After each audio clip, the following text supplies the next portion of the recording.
Вопрос-ответ. Сейчас открываю, значит, для тех, кто впервые сегодня с нами, на всякий случай повторю наш регламент. В первую очередь я отвечаю на вопросы, заданные через форму учениками. Во вторую очередь отвечаю на вопросы из чата, из чата, собственно, этого вебинара. Так, если меня, кстати, слышно, видно, сейчас, нормально меня слышно, видно. Да, плюсик уже есть, отлично. Можем продолжать. Так, открываю ваши. Видно, окей. Вопросы, вопросы.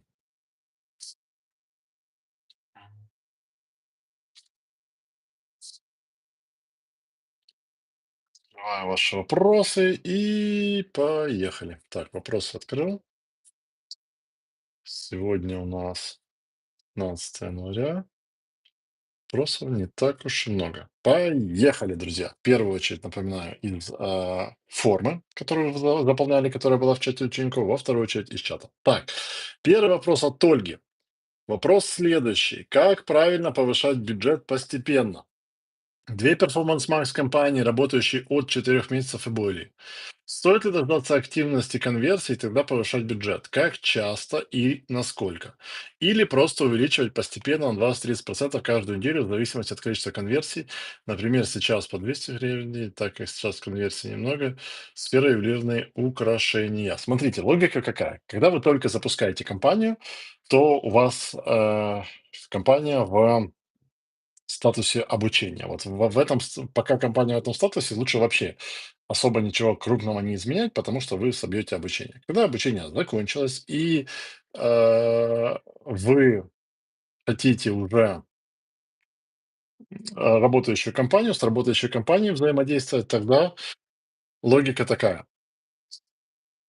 Э, значит, смотрите, привожу сейчас пример, адаптируйте его к своему бизнесу, потому что временные диапазоны, все это может быть разное в зависимости от количества конверсий. Например, сегодня понедельник, да, смотрите количество конверсий за прошлую неделю, с понедельника по воскресенье прошлое.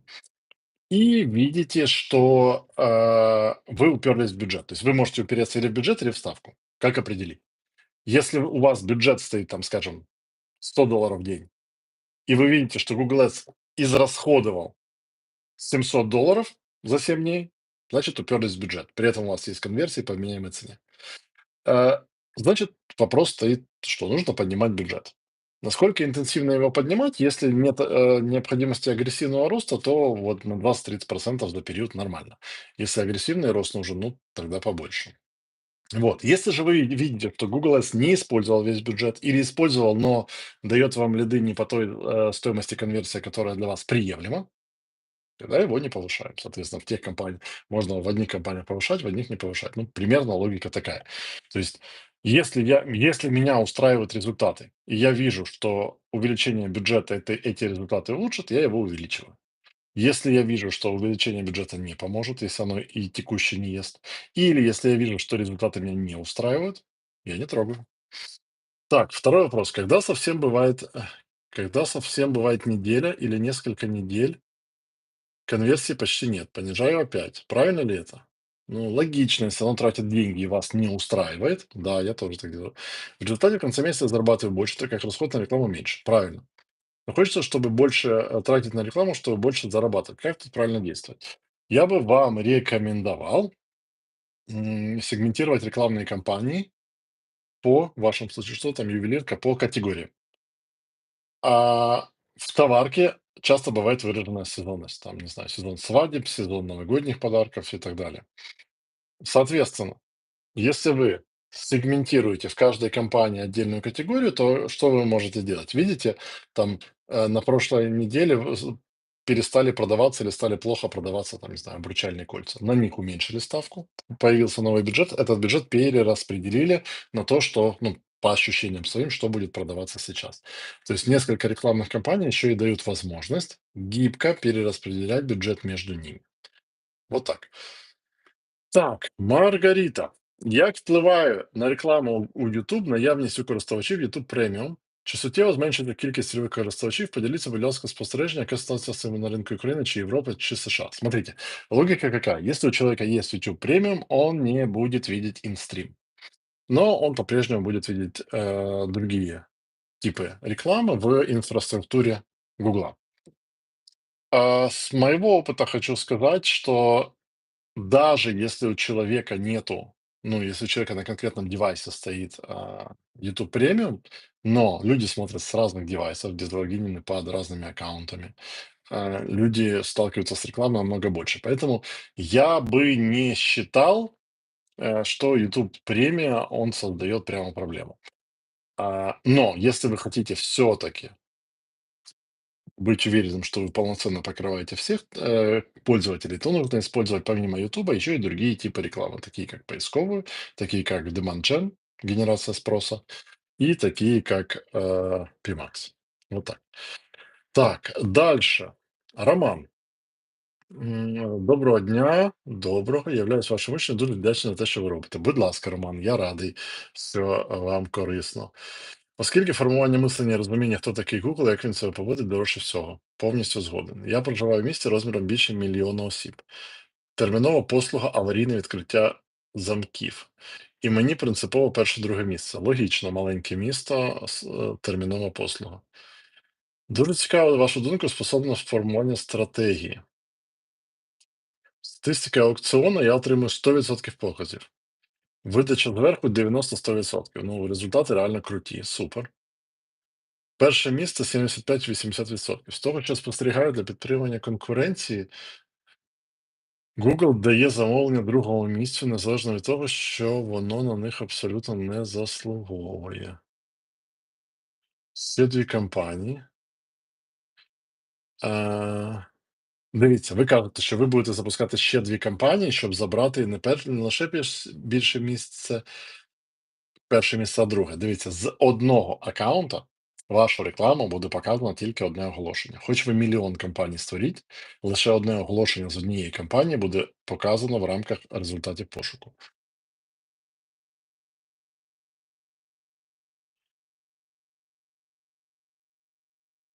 Е, Так, це перше. Друге, ваш план має місце бути. Це називається монополізація видачі, коли один рекламодавець вирішує зайняти декілька рекламних позицій. Що для цього вам треба?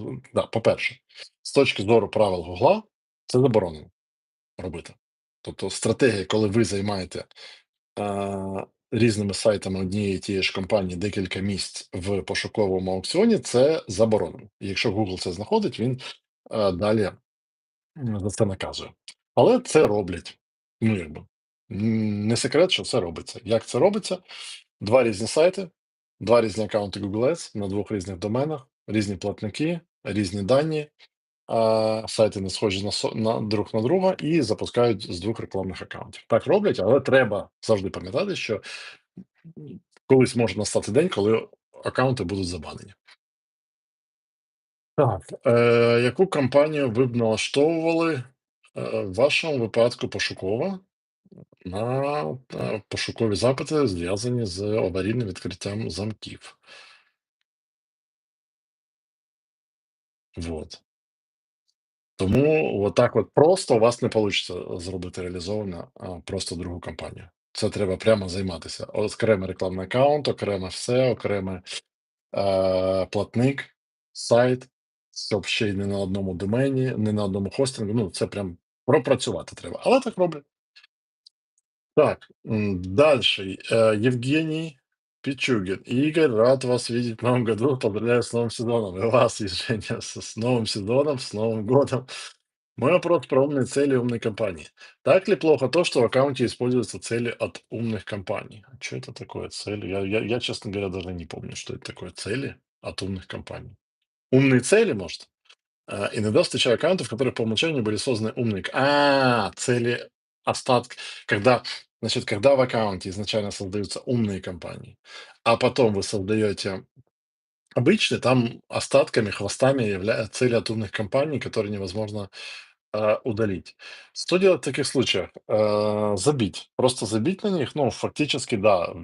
Когда вы открываете Google Ads, он создает ряд дополнительных целей, которые первостепенные. Там называются они проложение маршрута, звонок, еще что-то. Просто забить и не ну, игнорировать их. Они обычно там по нулям и все. Особо не будет от них никакого вреда, поэтому просто игнорируйте. Так, Назар. Привет, живу, работаю на Пхукете, занимаюсь обучением программирования для детей. Класс. Тут живет 700 тысяч человек. При исследовании ключей я обнаружил, что ставок на мою основную деятельность нет.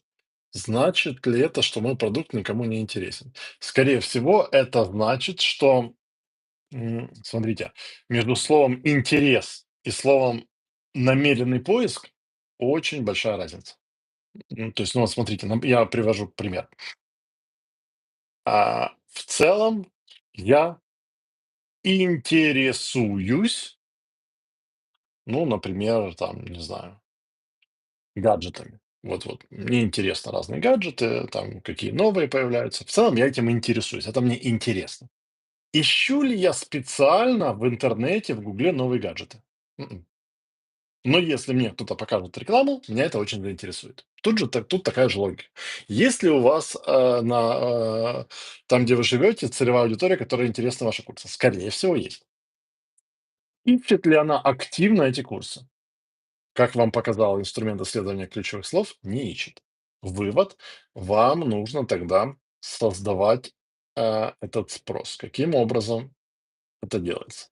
Два пути. Путь первый: через видео или баннерную рекламу запускайте на Phuket, например, видеоролик следующего содержания, что привет, твой ребенок сутками сидит за планшетом, и ты не знаешь, чем его заинтересовать. Курсы программирования для детей. Дальше идет нарезка там всяких, где твой ребенок там создаст свою первую компьютерную игру, там сам создаст, где он там, не знаю, запрограммирует калькулятор. Занятия проходят там онлайн или оффлайн, все там весело, интересно, круто, увлекательно, заполняй форму. Вот. Интересно людям это? Безусловно, интересно. Но до того, как они увидят вот такое объявление, они не станут искать. Или второй способ — это баннерная реклама, тоже Performance Max или Demand Gen, где там курсы программирования для детей на Пхукете. Отправь своего ребенка там получать, не знаю, там крутую профессию. Ну, как-то так. Со смыслами надо посмотреть. Потому что в разных регионах, в разных культурах родители по-разному смотрят на образование детей. То есть я вот, с чем я работал там в Индии, я знаю, в Индии, в принципе, ну, понятие там ребенок скучает дома, за планшетом нет.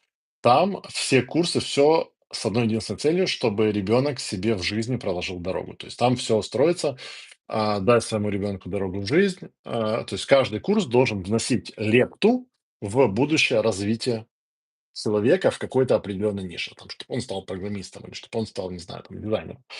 Вот.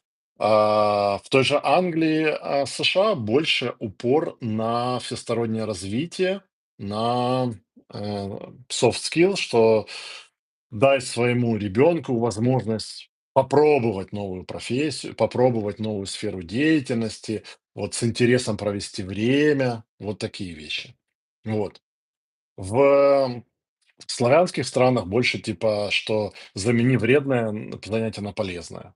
То есть как ребенка отвлечь от игр, бесконечного планшета, бесконечных рилс с помощью вот такого вот курса. Тут по культуре в вашем регионе нужно посмотреть, что у них отрабатывает, и посоздавать можно несколько таких видео, несколько объявлений. И что интересно, как только вы это сделаете, вы увидите, как быстро в планировщике ключевых слов появятся нужные вам запросы.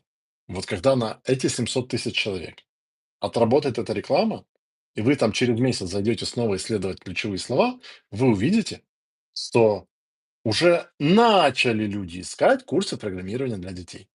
Потому что фактически вы создали им запрос на это. И они ищут. И тут важно комбинировать. Часть людей сразу же с вашего видеоролика: "О, класс, хочу", конвертнется и придет к вам. А часть людей подумает: "Ага, интересная идея, курсы программирования для детей. Пойду я в "Гугле" поищу детали". И важно, чтобы там тоже этот человек вас же встретил в рекламе. Поэтому важно, то есть видео и картинки в вашем случае создают спрос и частично поглощают спрос, а поисковая реклама этот спрос тут же ловит. И вот эта вот комбинация вам дает эффект. Плюс, посмотрите запросы, которые имеют тоже, не намерение, ту же цель, которая решает ту же боль. Ну, то есть, давайте так, если, например, вам нужно очень хорошо целевую родителей опросить. Если у вас уже есть какие-то ученики, поговорите с родителем, ради чего они отдали на программирование детей. Например, чтобы ребенок, там, не знаю, если это оффлайн курсы, там, дома не сидел, или чтобы еще чем-то. Тогда ваши запросы, по которым вам также интересны, но запросы, которые решают ту же проблему, это там кружок там, не знаю, танцев, рисования, музыки для детей, чтобы ребенок, например, чтобы ребенок развивался, да, не отдали. Значит, вам нужно искать запросы, которые а, тоже желание родителя определяют, чтобы ребенок развивался. И по ним тоже показывать свою рекламу. Что вот, например, выбираете запрос там курсы рисования для детей и говорите, что курсы программирования отлично дополняют курсы рисования. Вот такая вот стратегия. Так, Светлана, вышло новое обновление партнерской программы. Как теперь она работает? Как, будучи партнером Google, применять промокод? Как клиент сам должен его применять? Смотрите, я очень не люблю промокоды, и вот есть некоторые агентства, которые там заманивают клиента, говоря, что мы вам промокод Гугла дадим, вам там на рекламу бесплатно $200. Почему я не люблю?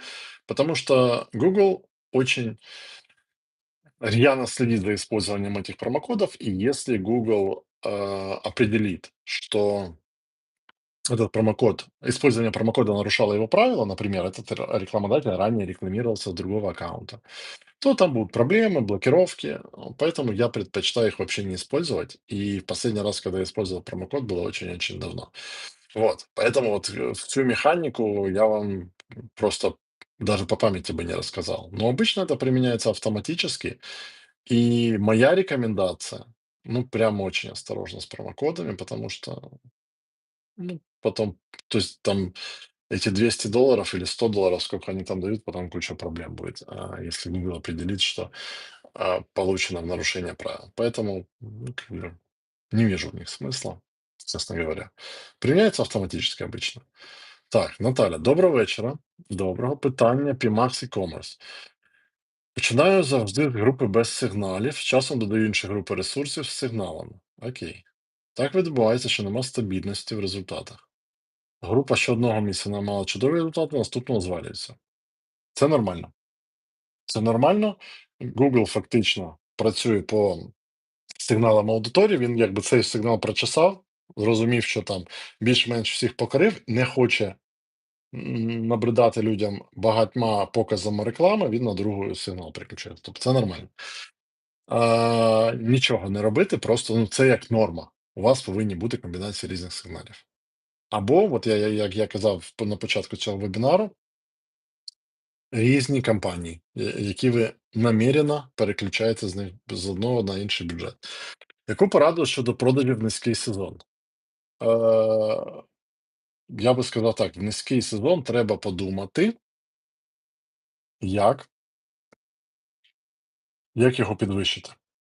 Тобто, грубо кажучи, навіть якщо ви продаєте там, не знаю, ялинки, то влітку їх теж можна продавати, якщо сказати користувачам, що це живі ялинки, і замість того, там, щоб зрізану, там, вбиту ялинку покупати на Новий рік, купи зараз живу. Це я так сходу всього згадав. Е, Логіка така: якщо у вас є маркетингові ідеї, як цей сезон низький підвищити, тобто що можна якраз продати в несезон, то ставку на це. Якщо немає ідей, то, звісно, прикручувати, щоб він зря не витрачався. Якось перерозподілити. Якщо є на щось перерозподіляти, звісно, перерозподілити. Рост по компанії мало дізнатися лише в брендові набагато вище. Ну, в брендові логічно вище, люди вас шукають. Да.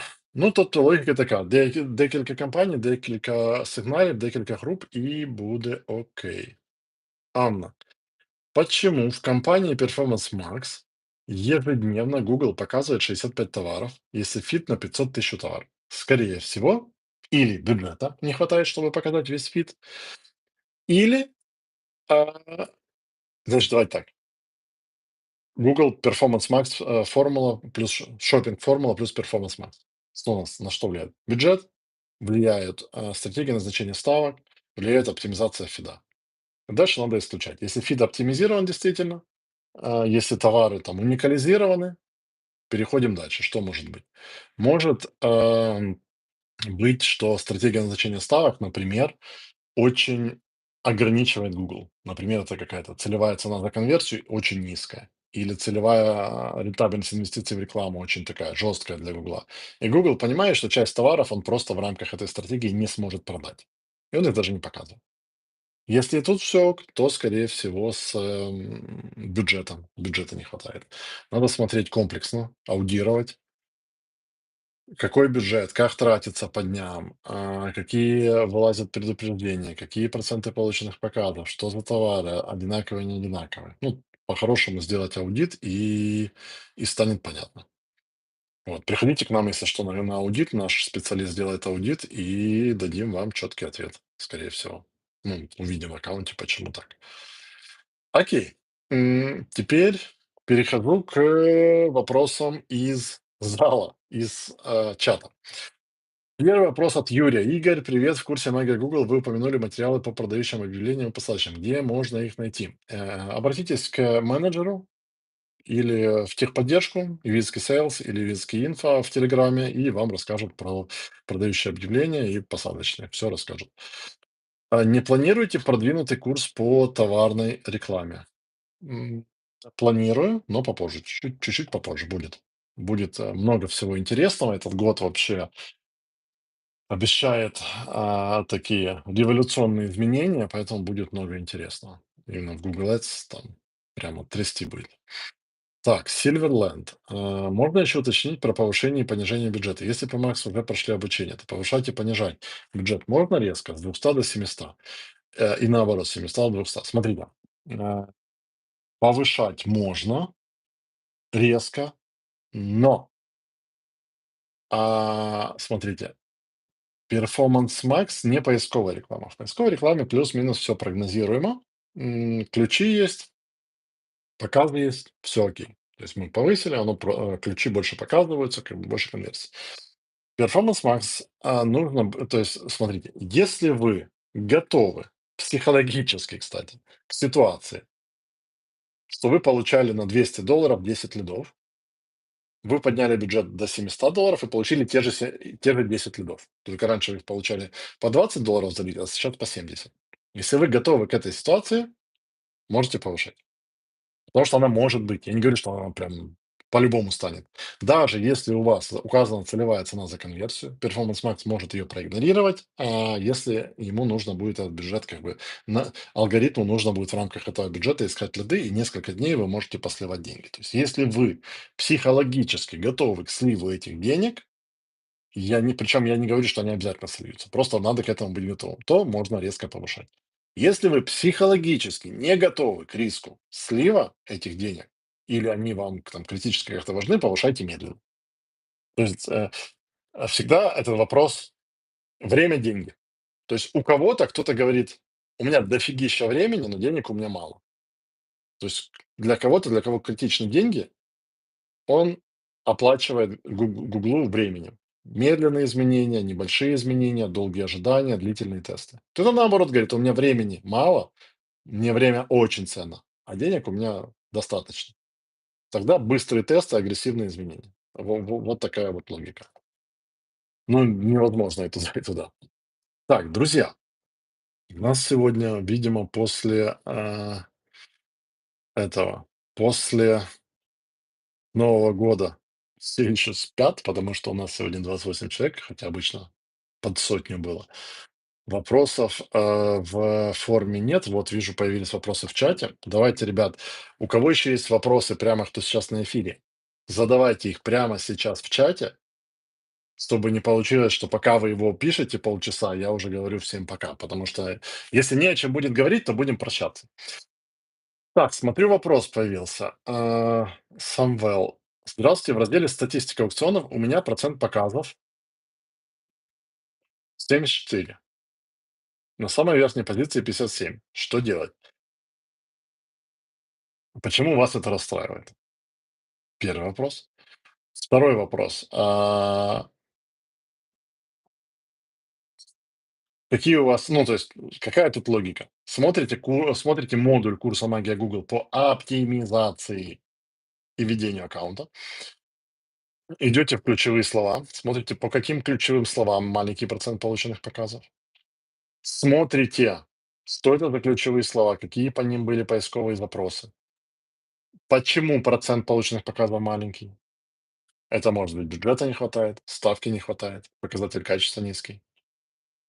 В модуле траблшутинг и ведение компании это все есть. То есть определяйте, в чем проблема, и решайте. Юрий, если в высококонкурентном бизнесе с точки зрения контекста начинать работать в нише низкочастотных запросов маленьким бюджетом, насколько имеет право на жизнь такая стратегия? Абсолютно имеет право. Более того, что я вам сейчас расскажу. Когда большая конкуренция, то конкуренты очень редко уделяют большое внимание деталям и мелким запросам. Грубо говоря, если у меня рекламный бюджет там, 10 тысяч долларов в день, у меня там сотня мощных поисковых запросов, мощных ключевых слов, я не много внимания уделяю мелким. Я основное внимание уделяю большим. Я под них пишу объявления, я их оптимизирую. Давайте просто предположим, что я юрист, а у меня большая юридическая компания, и вот для юристов я вот все это делаю. Соответственно, я сосредотачиваюсь на словах типа юридическая консультация, срочная юридическая консультация, криминальная юридическая консультация с выездом, к таким, да, большим словам. Я под них пишу объявления, я прямо их обрабатываю.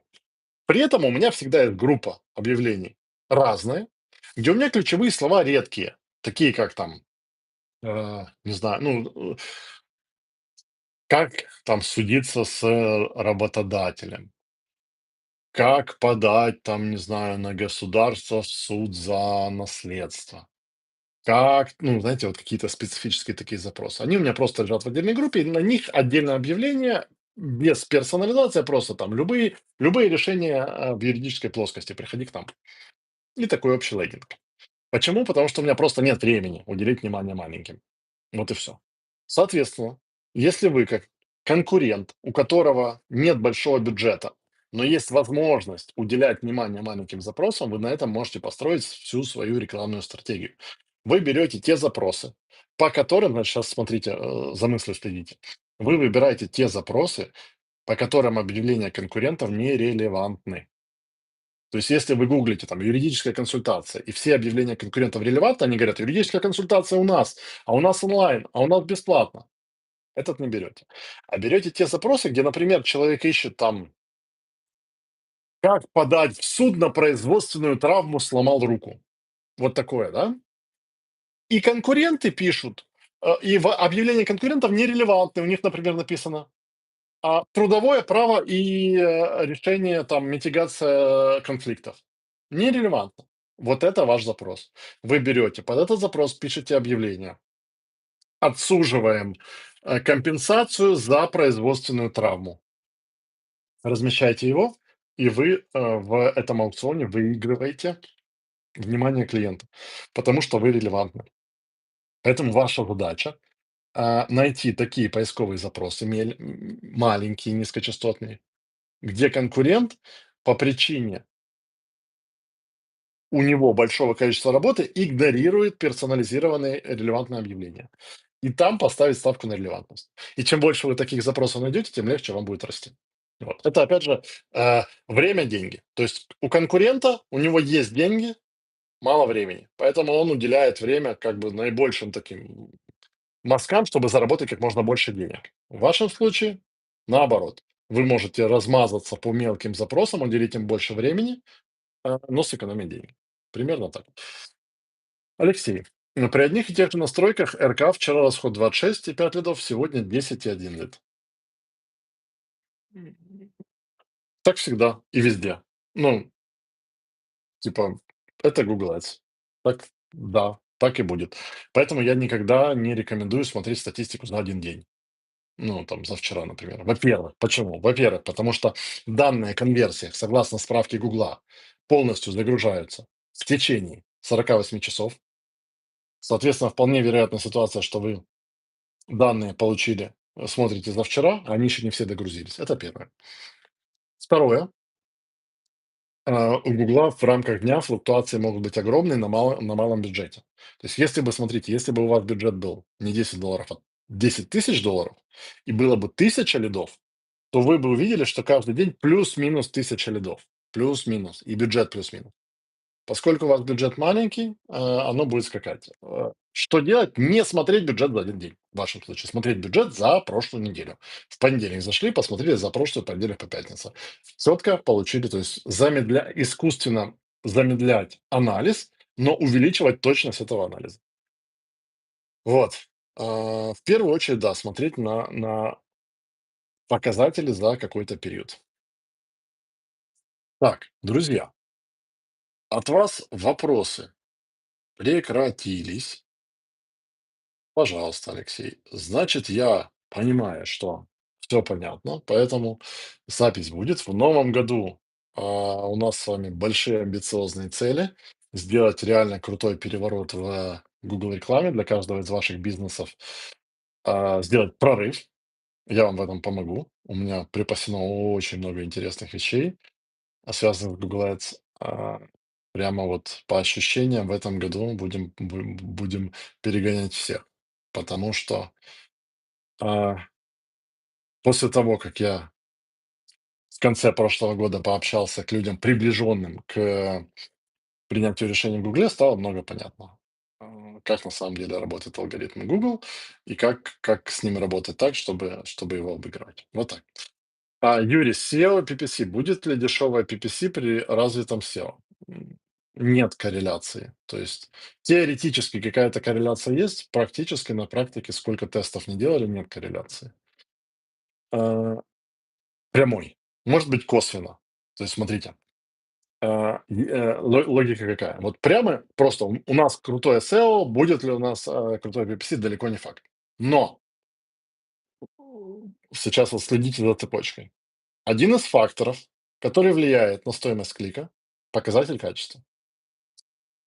Один из факторов, который влияет на показатель качества, это качество целевой страницы. Обычно у проектов, где все окей с SEO, отличное качество посадочной страницы и высокая релевантность слов на этой странице. Соответственно, хорошее развитое SEO может влиять на PPC не потому, что оно есть, а потому что в рамках SEO-оптимизации в том числе улучшали качество и релевантность посадочных страничек, которые повлияли на показатель качества, который повлиял на стоимость клика. Вот так может повлиять, но прямо нет. Так, Оксана, реклама йшла тиждень, 17 тисяч показів, 248 кліків, одна продажа. Чому?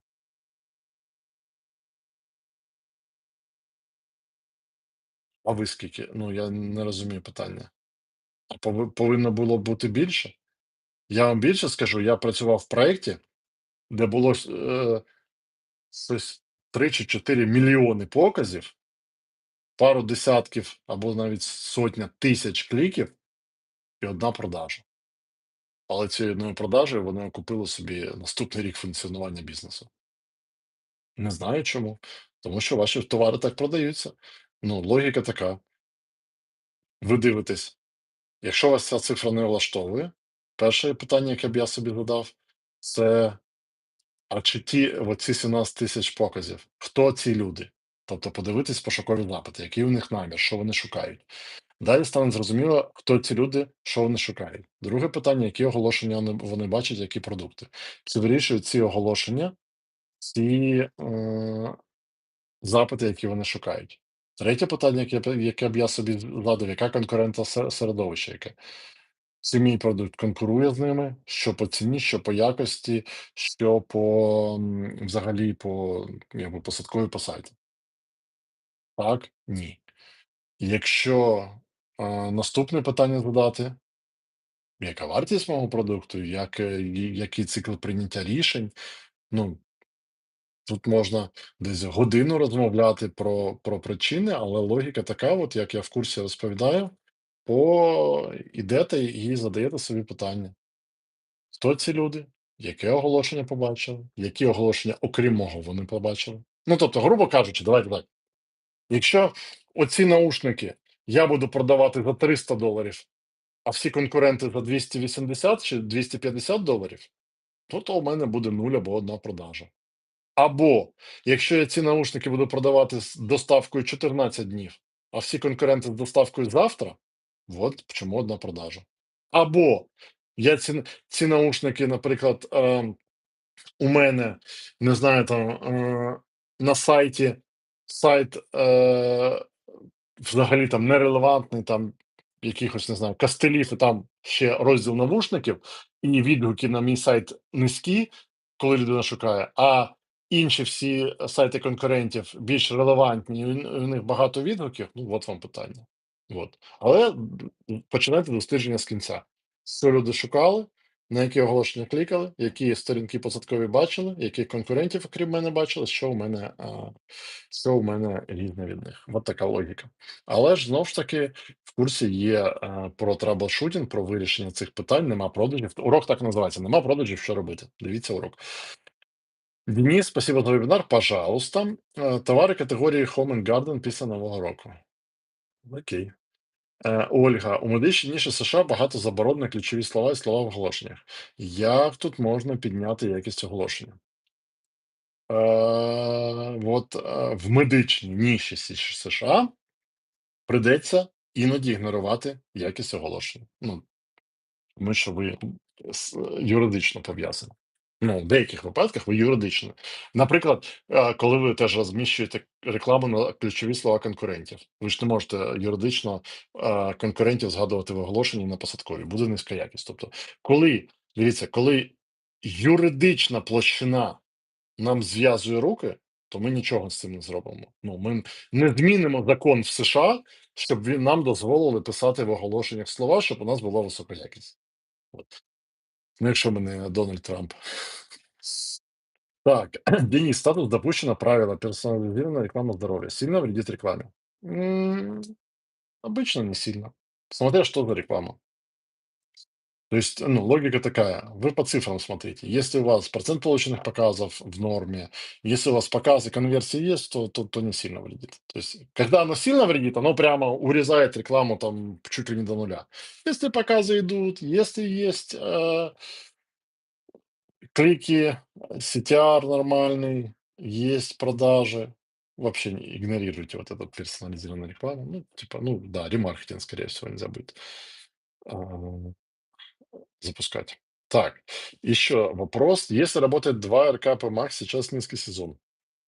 Чтобы запустить еще одну простую торговую, ждать повышения сезона, уже запустите на товары суперперформеров, выберите у вас, какой набор товаров, ну, прямо идеально, супер круто продается, таких, суперстар. И на них уже запускайте, пусть скопится статистика, Google уж надо время раскрутиться, посмотреть, кто кликает. Пусть уже запускается. На малом бюджете, не спеша крутится. Так, отлично. Друзья, увидимся на следующем вебинаре «Вопрос-ответ». Мощной, сильной рекламы. Всем пока.